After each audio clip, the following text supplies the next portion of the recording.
High friends, welcome back to my channel housewife Puja. আমি পূজা এসে গেছি আবার তোমাদের কাছে। কেমন আছো তোমরা? আশা করি খুব ভালো আছো, আমিও খুব ভালোই আছি। তো সোনপ্রয়াগের জিএমভিএন সেরে এখন আমরা বেরিয়েছি। সোনপ্রয়াগের জিএমভিএন থেকে আমরা বেরিয়ে যাচ্ছি আমাদের 6টার সময় বদ্রীনাথের জন্য। তো দেখো এখন হচ্ছে ঠিক ভালো অন্ধকার, আমাদের এবার বাসের টাইম হয়ে গেছে। বাস পেয়ে যাবো বদ্রীনাথের জন্য।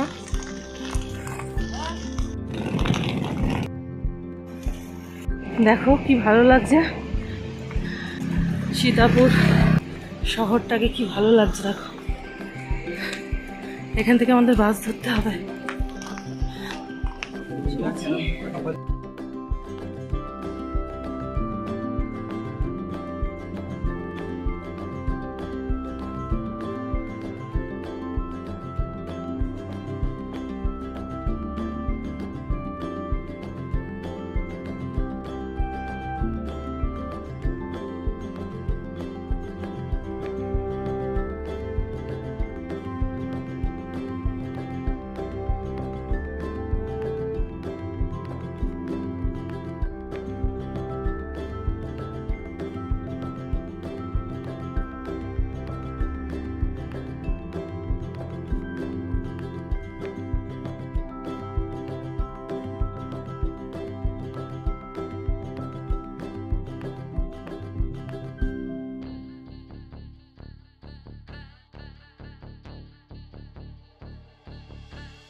আমরা রুদ্রপ্রয়াগ চলে এসেছি।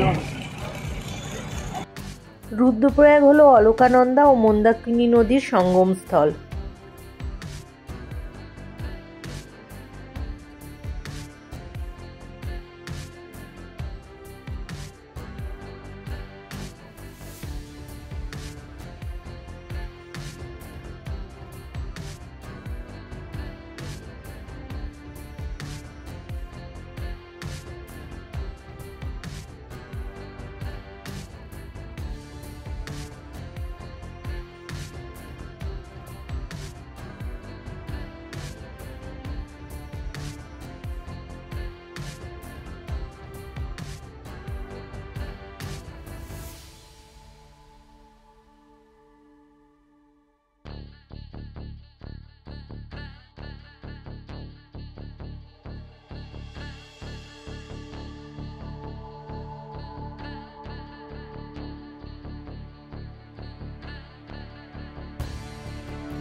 আমাদের গাড়ি দিয়েছে খাবারের জন্য, বেরিয়ে গেছে খাবার দিয়েছে আমাদের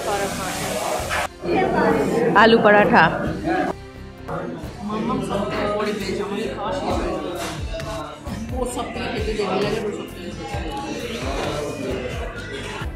খাওয়া দাওয়া হয়ে গেল, একটু হাঁটছি।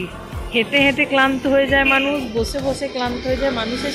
অশান্তির শেষ নেই, শান্তির বড় অভাব। বেশি হেঁটেছি তাতে পায়ে ব্যথা, বসে আছি তাতে পায়ে ব্যথা।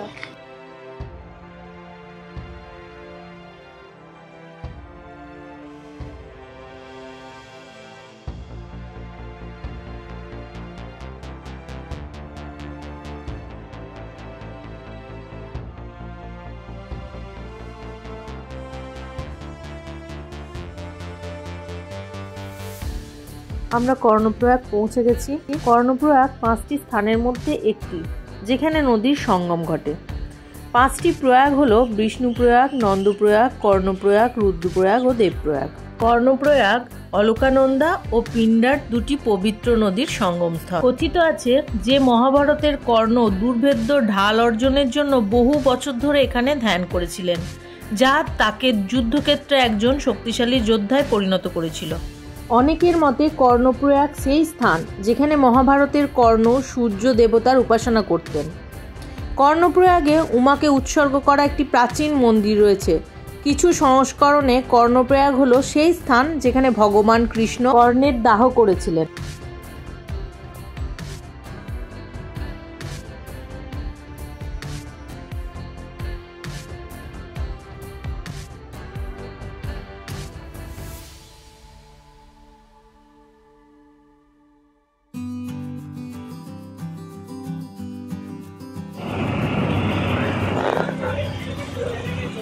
একদিকে পিঠের কালার একরকম কালার, একরকম কালার, কার বোঝাই যাচ্ছে।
পাহাড়ের এই প্রাকৃতিক সৌন্দর্য অনুভব করতে করতে যাওয়া, ওফ, জাস্ট অসাধারণ।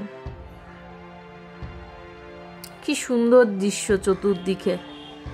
আর মাঝে মধ্যে এরকম হাড় হিম করা রাস্তা আসছিল যখন, তখন মনে হচ্ছিল নিঃশ্বাসটাও বন্ধ করে রাখি, এখনই কি হয়, এখনই কি হয়। রাস্তা দেখো, জাস্ট এত চওড়া রাস্তার মাঝখানে মাঝখানে এরকম ধসনামা রাস্তা, আর তখন মনে হচ্ছিল শ্বাসটাকে রোধ করেই রাখি।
আমরা এখন মারোয়ারি পুলের সামনে দাঁড়িয়ে একটুখানি রেস্ট নিচ্ছে, সব চা জল খাচ্ছে, আর আমরা একটুখানি পাঁচালি করছি, ফটোশ্যুট করছি, তোমাদের সাথে শেয়ার করছি।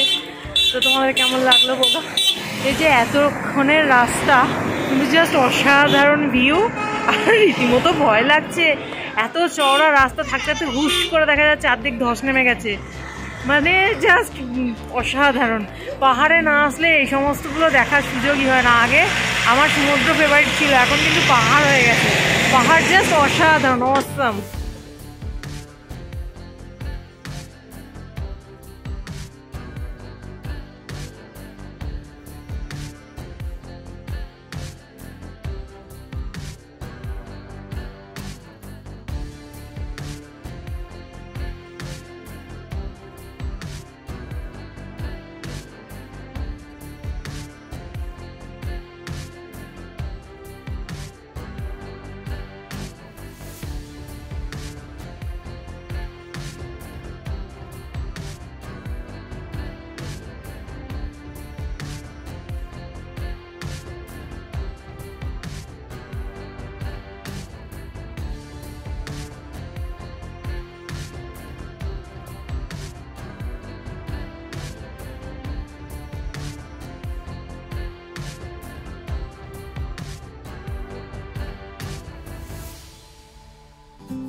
বদ্রীনাথে নেমে গেলাম আমরা।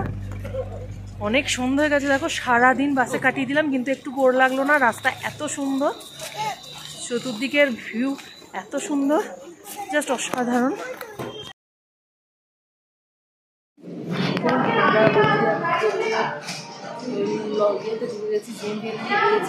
তো বুকিং কমপ্লিট হয়ে গেছে, আমাদের রুমটা দিচ্ছে, চলে যাবো রুমে।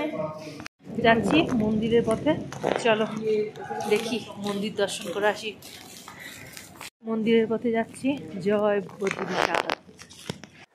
নেক্সট ব্লগে তোমাদের বদ্রী বিশালের মন্দির দেখাবো, দর্শন করাবো। তো আজকে এটুকুই, আবার দেখাবে নেক্সট ব্লগে। ততক্ষণ সবাই ভালো থেকো, সুস্থ থেকো, আর সব সময় হাসতে থেকো। ভালো থেকো সবাই, দেখাবে নেক্সট ব্লগে। টাটা। শ্রী বদ্রী বিশাল।